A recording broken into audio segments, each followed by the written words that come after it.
Nagbabalik po tayo sa easy lang yan.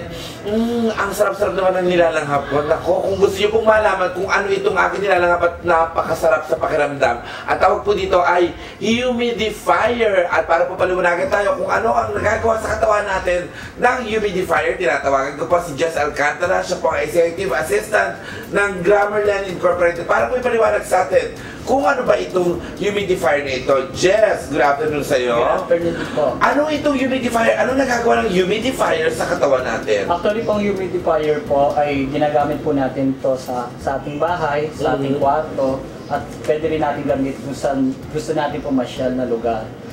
Ito po ay ginagamit po natin usually po kapag mainit po ang panahon. Naku, maraming ganyan sa Pilipinas. Mainit na panahon, kahit umuulan, bigla na lang iinit, no? So yung iba nagkakasipon, yung iba nagkakasakit dahil lang sa pabago-bago ng panahon.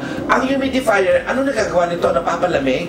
Yes. Actually pong humidifier po, kapag ang mainit po ng panahon na 30 degrees Celsius pababa, usually po ang hangin po na nagmumula po sa labas o kaya sa loob ng kwarto po, doon po sumasabay po yung virus at bacteria po na kumakapit po sa katawan natin. Naku.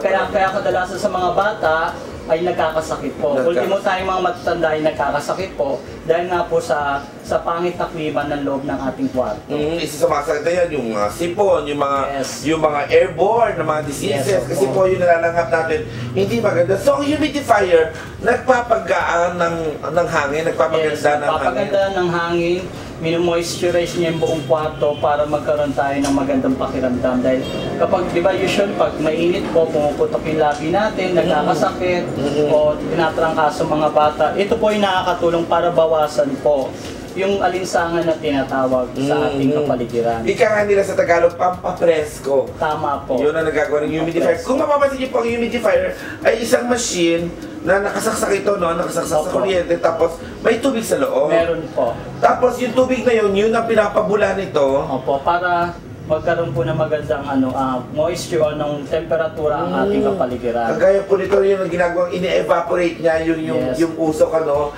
Tapos pwede mo ito lagyan ng iba't ibang mga scent. Alam ba yung parang aromatherapy, pwede yan? Yes, aromatherapy, pwede po natin lagyan ng alcohol or mga kalamansi, mga fine. Pwede lagyan ng kalamansi. Yes, or para magamoy kalamansi. Yes, opo. Pwede rin po yan sa mga lamok, para yung mga lamok at mga ibang insekto ay hindi po dumapo sa ating katawan. Pwede natin sila lagyan ng bawang, kaya cinnamon. Bawang o cinnamon, mas maganda, mas natural, ano? Oo, yan mga bagay na mga nilalayuan din yan ng lamok. Actually, yung maasim, yung mga citronella, yung mga ganung scent po, citronella, yung mga eucalyptus. Tama po. Napakahusay po yan, laban din po sa dengue. So, mahusay ito sa mga kung ano nung insekto rin na naglilipanan dyan. Opo, tama po. Ayun. Jess, hindi pa ito nag-iinit kasi syempre nakasaksak ito di ba? Hindi po, kahit 24 hours po siyang nakabukas, hindi po siya masira. Kahit 24 hours? Opo. Kaya nga lang syempre, minito po siya gawa nung pag wala na yung laman ng ang loob ng humidifier, wala na siyang water level. So dapat, titignan din po natin yung loob niyan, dapat make sure na yung loob niya may laman tubig. Opo. Automatic po siya nagsha-shut off pag wala na siyang tubig. Kaya hindi po delikado, kahit matulog po tayo overnight, hindi po siya delikado sa ating mga... So nag-automatic shut off siya pag wala na siyang laman. Opo. Okay, pangalawang tanong na isa pa na importante. Ito ba ay dapat lamang sa mga kwarto na sarado, halimbawa yung air-conditioned rooms lang? Hindi naman po, mas maganda nga din ito gamitin sa mga non-aircon area. Bakit? Dahil unang-una po, very affordable lang po yung price niya. Hindi naman po lahat ng may aircon, sila lang po ang may karapatang bumili nito. Kundi pati yung mga nasa indigent families na can afford or middle class na can afford to buy this product, ay pwede rin po silang bumili kahit wala po silang aircon. Actually, yung iba po talaga, mas marami po kaming mga buyer or customer na bibili nito na nandun lang po sa sa middle class. Dahil kahit wala po silang aircon, parang may aircon ka na rin pag ginamit mong humidifier. Sarap naman ng pakiramdam na yun, no? Anybody can buy this kind of product. Ito ay para din yung tinatawag na yung nebulizer, di ba? Parang ganun yung silbi. Kaya po na sinabi ko sa inyo, ang nebulizer po ginagamit usually yan na pag may hinihika o kaya inuubo, para makagaan para gumangang kanilang pakiramdam. Ganun din po itong humidifier. No? Nagbabawas siya ng temperatura ng kapaligiran o kung saan yung mismong pakiramdam natin, lalo na pag natutulog tayo medyo presko kahit wala tayong aircon.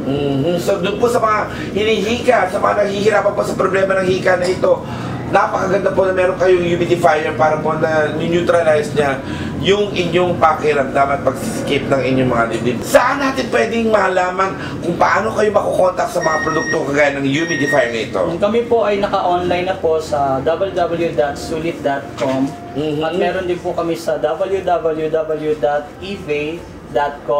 at meron din po kami ang website ng aming company na www.grandmerlin.com. grandmerlin.com. Available din po siya sa aming mga malls exhibit gaya po ng Robinsons Manila, meron din sa Shangri-La Mall, sa Shopwise, and then meron din po kami sa mga bazaar like World Trade Center and SMX Convention Center. Ayun. So, yun po, yung lahat po ng produkto po natin na ginawa po at pinakita sa inyo ngayong hapon na ito.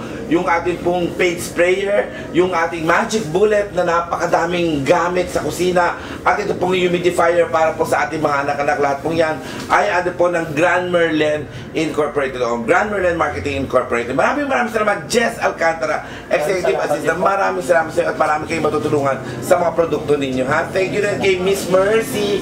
Thank you very much at sa pamilya po nila sa tumunod din po sa atin may feature mga products na ito. Digital CCTV Electronics Corporation, if you need to set up your home, your factory, or your office with quality surveillance system, call Digital CCTV Electronics Corporation at telephone numbers 913-7848, thank you direct, and 913-3201. Your safety is our primary concern. Digital CCTV and Electronics Corporation, the best surveillance you can buy ever. At para naman po doon po sa mga nagdanais po ng bigay sa amin ng mga nais po ninyong talakayin, mga tips na gusto po ninyong aming talakayin din, o mga suggestions para po sa aming programa, kayo po yung aming iniimbitahan at hinihikayat, please, tumawag po kayo sa aming telepono bilang 442-6244 at meron din po kami cellphone number 0922-564-1208. Napakaganda po kayo. Kami po ay nakatutulong sa mga nagnanais na po ninyong talakayin namin. Meron din po kaming email at Facebook address untv_isilangan@yahoo.com at makipag-ugnayan lamang po sa humidifier queen na si Beth Gamboa. Hanggang sa susunod po na Martes, magkikita-kita na naman po muli tayo. Siyempre din naman po sa UNTV. Pero again, kanina po ay nagkaroon na naman po kami ng aming pong advocacy na libreng pa-BP at nakakatuwa po na dito po sa area na ito ng Pampano Street sa Malabon, kami po ay nakapagpa-BP ng libre sa mahigit 20 katao. 20 people po ang natulungan po natin sa pamamagitan po ng klinika ni Kuya at ng ating kaibigan na nurse, na si Nurse Manny. 20 people, nabigyan po natin ng libreng pa-BP. Kaya maraming salamat sa inyong pagtagil. Saan nyo po, kahit saan po kami pupunta, pagpapatuloy po namin ang aming advocacy na makapagpa-BP sa mas maraming tao para po ma-monitor po natin ang ating blood pressure. Again, see you again next Tuesday, 4:30 ng hapon. Siyempre, dito lamang po sa UNTV, ng nag-iisang public service channel sa buong Asia. At ito, ang Learning Things the Easy Way. Tawag dyan po ay, easy lang yan.